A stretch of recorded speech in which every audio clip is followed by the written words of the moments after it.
2 mois après son passage ici, le voilà à nouveau sur ce chantier. En effet, c'est dans le cadre du suivi permanent des travaux d'électrification que le directeur général de la Société Énergie électrique du Congo a procédé à cette énième visite d'inspection. Au poste THT de Bunji, d'où part la ligne dédiée à l'électrification d'Evo, les travaux sont visiblement avancés au regard de la dernière visite de Jean-Bruno Dangadou, mais seulement des corrections doivent être apportées sur un certain nombre d'équipements. Le grand problème, c'est les armoires qui font la liaison entre ici et la salle de relayage. Ces armoires-là, les points de connexion sont totalement rouillés et certains équipements qui sont des relais qui sont à l'intérieur sont également casse-pieds. Et quand vous faites comme ça, là, vous aurez perte d'informations. Donc tout ça, là, vous voyez, les boîtiers, là, c'est des trucs de second degré.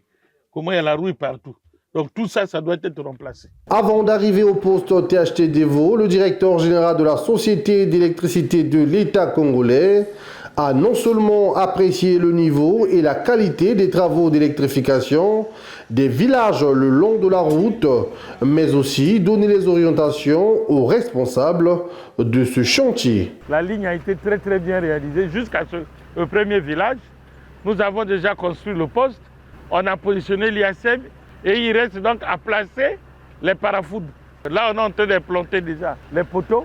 Vous devez mettre en arrêt les poteaux béton, au milieu un poteau béton également, pour que le câble au milieu, le poteau, ça soit surtout soutenu.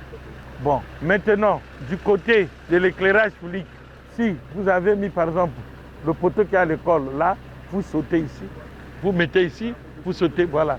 Et de l'autre côté, la même chose. Arrivé au poste THT d'Evo, où les travaux sont largement avancés, le directeur général de la Société Énergie électrique du Congo lance un appel d'espoir aux populations de cette partie du pays qui, sous peu, vont bénéficier en H24 les bienfaits de l'électricité conformément aux instructions du président de la République, Denis Sassou Nguesso. Tout est déjà raccordé, tout est fin prêt.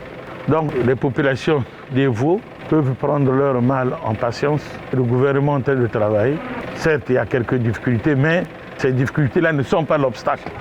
Je pense qu'on trouvera de la ressource nécessaire et on relancera donc la commande pour des petites pièces défectueuses qu'on va remplacer au niveau des armoires, au niveau des transformateurs et des cellules. Et on pourra donc accélérer les choses et d'ici décembre, mettre le poste en service et donner l'électricité à la population d'Evo. Dans un mois, a-t-il martelé, il sera encore sur ce chantier afin d'évaluer une fois de plus l'exécution des travaux d'électrification de Evo et de ses environs.